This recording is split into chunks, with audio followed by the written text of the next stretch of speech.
Hər vaxtınız xeyir olsun dəyərli izləyicilərimiz. Xoş gördük sizi. Allah qismanın mülkünə bərəkət versin və sizə mülkə sahib olsun inşallah.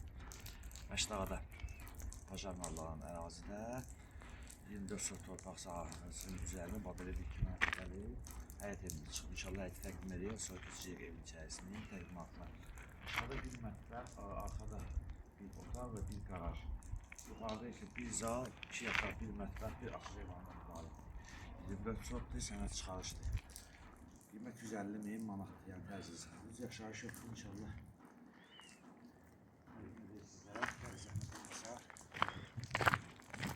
Evi göstərdik izləyicilərimizə. Bir hissəsini təqdim edə zəhmət olmasa.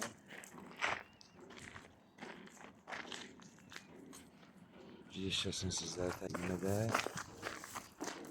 Və keçid edirik evin. Bu sol dışı qaraj hissəsidir. Bu da nar hissəsidir və keçid edirik qabaq hissəni.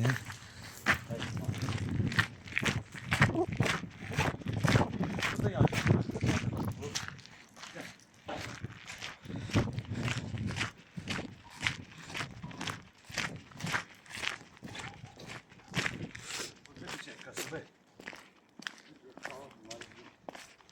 Bir daha buradan zahmet olmasa evin ön hissəsini verək.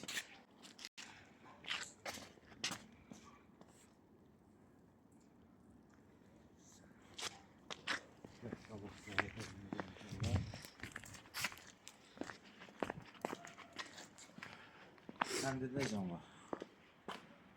Səndə nə cam var? Bir var. Tam o setkadan o tərəfə, axırıncı daş var. O necə 24 sot. Burada da balaca əl damıdır. Və keçək inşallah evin içərisinin təqdimatına. Qabağında da qeyd etdiyimiz kimi evli bir açıq heyvanı var.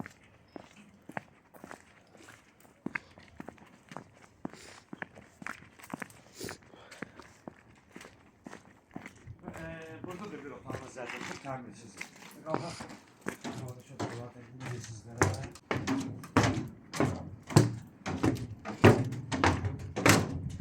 Buradan zəhmət olmasa bir də inşallah. Buradan təqdim edir. Həyəti təqdim elə.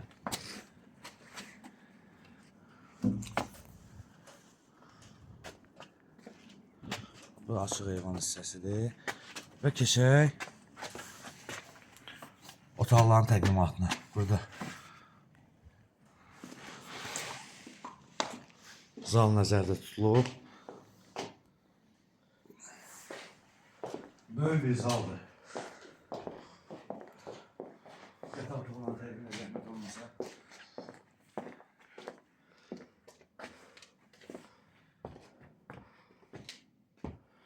Və ikinci yataq otağına təqdim elə.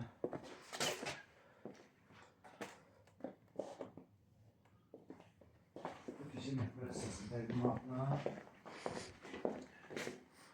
Burada da mətbəxi gördüyünüz kimi. Və burada sanzi nəzərdə tutub. Burada bir açıq heyvanı göstərebilirsiniz. Şuraya bak gözəl.